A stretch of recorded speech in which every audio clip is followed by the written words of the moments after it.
जब मृत्यु का टाइम आता है, मृत्यु का नंबर आता है, तब हमें अच्छा नहीं लगता, क्योंकि मुश्किल से सारा जीवन लग के तो एक परिवार बनाया, फिर एक घर बनाया, करीब चालन की तैयारी होगी। बताइए कोई सांग होया? ये क्या व्यवस्था, खा के ये व्यवस्था, और ये पता ये कंपलसरी होगा। तो इसका कारण क्या है? हम चाहे कितने दुखी हैं, मृत्यु नहीं चाहते। क्यों नहीं चाहते? क्योंकि ये कोई बढ़िया बात थोड़ी है, सारा जीवन ये जोड़ जाड़ कर बनावा सेटिंग सी करें, इतना मृत्यु हो जाती है। क्यों नहीं चाहते? क्योंकि हम ऐसे लोक से आए हैं जहां मृत्यु नहीं होती थी, जहां वृद्ध अवस्था नहीं होती थी, जहां पर हमारी बॉडी में कोई रोग नहीं होता था। इसलिए हमें वो बातें पक्की याद हैं, आभास है कि ऐसा नहीं होना चाहिए। तो वो उसी लोक में होगा जाकर के, यहां तो ऐसा ही होगा। कबीर साहब कहते हैं, साथी हमारे चले गए, हम भी चालन हारे, कोई कागज में बाकी रह रही, ताते लगी है वार। मरने वाले मर गए, शेष बच्चे ये सोचते हैं कि हमारा अभी नंबर नहीं आएगा, हम अभी नहीं मरेंगे। परमात्मा कहते हैं ये तो कोई कागज में शेष रह रही है तुम्हारी आयु, जिस दिन वो कागज पूरा होगा, 1 सेकंड ना लागे, जैसे वो गया ऐसे तुम भी जाओगे। एक बार 5 पांडव, महाभारत का जिक्र है, वन में 12 वर्ष का वनवास काट रहे थे। उनको प्यास लगी,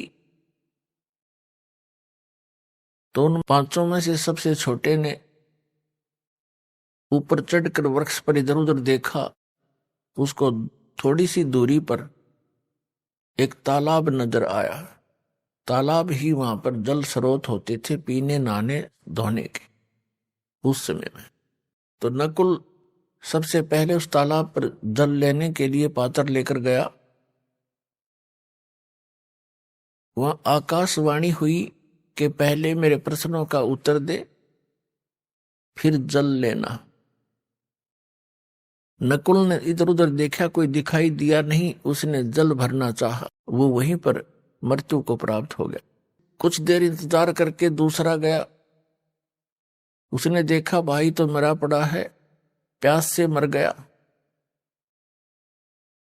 उसने सोचा जल पानी ले चलता हूं, उन शेष का तो जीवन बचाऊं, वो भी बहुत प्यासे हैं।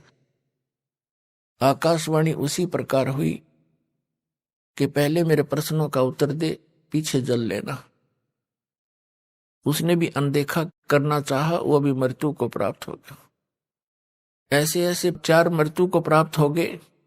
5वां जब युधिष्ठिर स्वयं गया कि भाई आए नहीं, क्या बात है, देखूं जा करके। उसने देखा सब मृत्यु को प्राप्त है। उसने सोचा ये तो प्यास से मर गए, मरूंगा मैं भी, जल तो पी लूं, ये शौक तो हो ही गया। उसने भी पात्र उठाने की चेष्टा की जल के लिए, तभी आकाशवाणी हुई कि मेरे प्रश्नों का उत्तर दे, बाद में जल लेना, नहीं तो तेरे भाइयों जैसी हालत तेरी हो जाएगी, और यदि तो मेरे प्रश्नों का उत्तर दे देगा, तेरे भाइयों को भी जीवित कर दूंगा। युधिष्ठिर ने कहा कि बोल कौन है तू, कहां दिखाई तो दे नहीं रहा।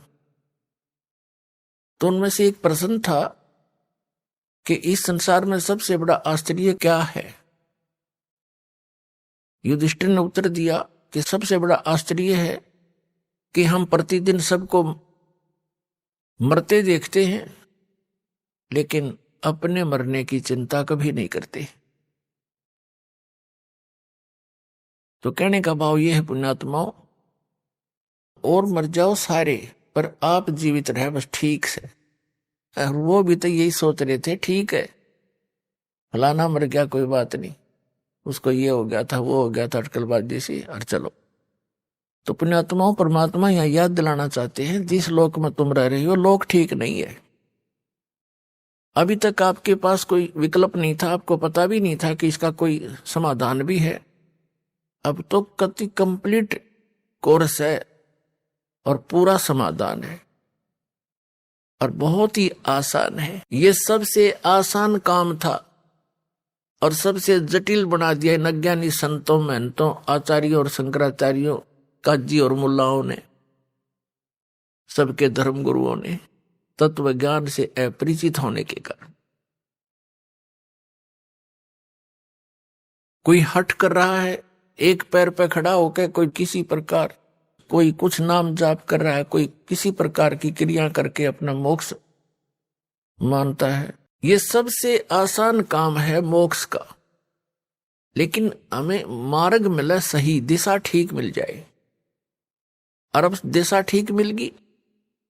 जिस भी महापुरुष को परमात्मा प्राप्ति हुई है, परमात्मा ने ही आकर यथार्थ ज्ञान दिया उनको।